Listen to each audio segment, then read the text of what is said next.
ನಮಸ್ಕಾರ ಸ್ನೇಹಿತರೆ, ಅಂತರ್ಮುಖಿ ಕನ್ನಡ ವಾಹಿನಿಗೆ ಸ್ವಾಗತ. ನಾನು ನಿಮ್ಮ ಸುಕೇಶ್ ಶಾನಭಾಗ್. ಪ್ರತಿಯೊಬ್ಬ ಮನುಷ್ಯನಿಗೂ ಸಹ ತನ್ನ ಜೀವನದಲ್ಲಿ ದುಡ್ಡು ಮಾಡಬೇಕು, ಶ್ರೀಮಂತ ಆಗಬೇಕು ಅಂತ ಆಸೆ ಇರುತ್ತೆ. ಗರುಡ ಪುರಾಣದಲ್ಲಿ ಹಣಕ್ಕೆ ಸಂಬಂಧಿಸಿದ ವಿಚಾರಗಳ ಬಗ್ಗೆ ಮಾಹಿತಿಯನ್ನು ನೀಡಲಾಗಿದೆ. ಈ ವಿಚಾರಗಳನ್ನು ನಾವು ಪ್ರತಿನಿತ್ಯದ ಬದುಕಿನಲ್ಲಿ ಅಳವಡಿಕೆ ಮಾಡೋದ್ರಿಂದ ಎಷ್ಟೇ ಬಡತನ ಇದ್ದರೂ ಸಹ ಕೋಟ್ಯಾಧಿಪತಿ ಆಗಬಹುದು. ಆ ವಿಚಾರಗಳು ಯಾವ್ಯಾವುದು ಅಂತ ಇವತ್ತಿನ ವಿಡಿಯೋದಲ್ಲಿ ತಿಳ್ಕೊಳ್ಳೋಣ. ಮೊದಲನೆಯದಾಗಿ, ಅಹಂಕಾರವನ್ನು ಇಟ್ಕೊಳ್ಬೇಡಿ. ಹಣ ಸಂಪಾದನೆ ಮಾಡೋದು ತುಂಬಾ ಸುಲಭ, ಆದರೆ ಅದನ್ನು ಕಾಪಾಡಿಕೊಳ್ಳೋದು ತುಂಬ ಕಷ್ಟ. ಯಾರಿಗೆ ತಮ್ಮ ಸಂಪತ್ತಿನ ಬಗ್ಗೆ ಅಹಂಕಾರ ಇರೋದಿಲ್ವೋ ಮತ್ತು ಯಾರು ತಮ್ಮ ಸಂಪತ್ತನ್ನು ತೋರ್ಪಡಿಕೆ ಮಾಡೋದಿಲ್ವೋ ಅಂತಹ ವ್ಯಕ್ತಿಯ ಮನೆಯಲ್ಲಿ ಲಕ್ಷ್ಮೀದೇವಿ ಯಾವಾಗಲೂ ನೆಲೆಸಿರ್ತಾಳೆ. ತಮ್ಮ ಶ್ರೀಮಂತಿಕೆಯ ಬಗ್ಗೆ ಅಹಂಕಾರ ಇಲ್ಲದೇ ಇರೋ ಜನ ಯಾವತ್ತಿಗೂ ಬಡತನದ ಸಮಸ್ಯೆಗಳನ್ನು ಎದುರಿಸುವಂತಹ ಪರಿಸ್ಥಿತಿ ಬರೋದಿಲ್ಲ. ಗರುಡ ಪುರಾಣದ ಪ್ರಕಾರ ತಮ್ಮ ಸಂಪಾದನೆಯ ಒಂದು ಭಾಗವನ್ನು ದಾನ ಮಾಡುವವರು ಮತ್ತು ಧಾರ್ಮಿಕ ಕಾರ್ಯಗಳಿಗಾಗಿ ಖರ್ಚು ಮಾಡುವವರು ಎಂದಿಗೂ ಹಣದ ಸಮಸ್ಯೆಗಳನ್ನು ಎದುರಿಸಲು ಸಾಧ್ಯ ಇಲ್ಲ. ಏನೂ ಇಲ್ಲದ ಒಬ್ಬ ವ್ಯಕ್ತಿಯನ್ನು ಆಕಾಶದ ಎತ್ತರಕ್ಕೆ ಬೆಳೆಸುವಂತಹ ಕೆಲಸ ಇದಾಗಿದೆ. ದಾನ ಧರ್ಮ ಮಾಡೋದ್ರಿಂದ ಎಂತಹದ್ದೇ ಬಡವನಾಗಿದ್ದರೂ ಸಹ ಅವನು ಮಿಲಿಯನೇರ್ ಆಗಬಹುದು.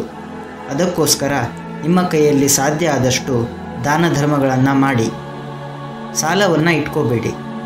ನೀವು ಯಾರಿಂದ ಆದರೂ ಸಾಲವಾಗಿ ಪಡೆದ ಹಣವನ್ನು ಯಾವಾಗಲೂ ಸಂಪೂರ್ಣವಾಗಿ ಅವರಿಗೆ ಮರುಪಾವತಿಯನ್ನು ಮಾಡಿ. ಗರುಡ ಪುರಾಣದಲ್ಲಿ ಲಕ್ಷ್ಮೀದೇವಿಯು ಹಣದ ಆಸೆ, ಮೋಸ ಮತ್ತು ಕಳ್ಳತನದಂತಹ ಗುಣಗಳನ್ನು ಇರುವವರ ಜೊತೆ ಇರಲು ಇಷ್ಟಪಡೋದಿಲ್ಲ ಅಂತ ಉಲ್ಲೇಖಿಸಲಾಗಿದೆ. ಆದ್ದರಿಂದ ಈ ವಿಷಯಗಳ ಬಗ್ಗೆ ವಿಶೇಷವಾದಂತಹ ಕಾಳಜಿಯನ್ನು ವಹಿಸಿ. ಕೊಳಕು ಬಟ್ಟೆಗಳನ್ನು ಧರಿಸಬೇಡಿ.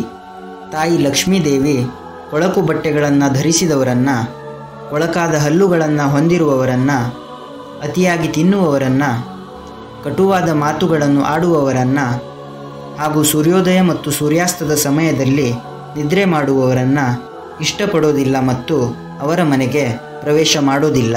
ಸ್ವತಃ ವಿಷ್ಣುವೇ ಇದ್ದರೂ ಸಹ ಅಂತಹ ಪರಿಸ್ಥಿತಿಯಲ್ಲಿ ಈ ನಿಯಮಗಳನ್ನು ಕಟ್ಟುನಿಟ್ಟಾಗಿ ಪಾಲನೆ ಮಾಡಲೇಬೇಕಾಗತ್ತೆ. ಅದಕ್ಕಾಗಿ ನೀವು ಶುದ್ಧವಾದ ಬಟ್ಟೆಗಳನ್ನು ಹಾಕಿ, ಒಳ್ಳೆಯ ಮಾತುಗಳನ್ನು ಆಡಿ, ಸೂರ್ಯೋದಯಕ್ಕೂ ಮೊದಲು ಹೇಳೋದನ್ನು ಅಭ್ಯಾಸ ಮಾಡಿಕೊಳ್ಳಿ. ಮಾತು ಮತ್ತು ನಡತೆಯಲ್ಲಿ ಸಂಯಮ ಇರಲಿ.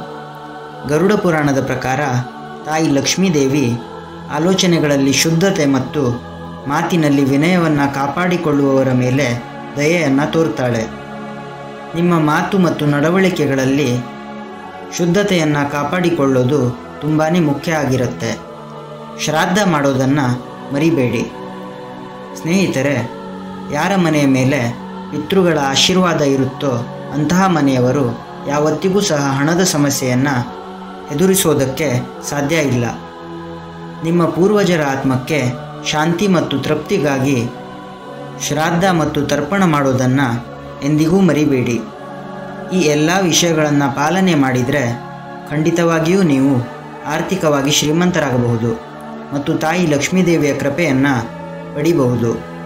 ಪ್ರೀತಿಯ ಸ್ನೇಹಿತರೆ, ಈ ವಿಡಿಯೋ ನಿಮಗೆ ಇಷ್ಟ ಆಗಿದರೆ ದಯವಿಟ್ಟು ನಮ್ಮ ಚಾನೆಲನ್ನು ಸಬ್ಸ್ಕ್ರೈಬ್ ಮಾಡಿ, ಸಪೋರ್ಟ್ ಮಾಡಿ. ಮುಂದಿನ ವಿಡಿಯೋದಲ್ಲಿ ಸಿಗೋಣ. ಅಲ್ಲಿವರೆಗೂ ಟೇಕ್ ಕೇರ್. ಧನ್ಯವಾದಗಳು ಸ್ನೇಹಿತರೆ.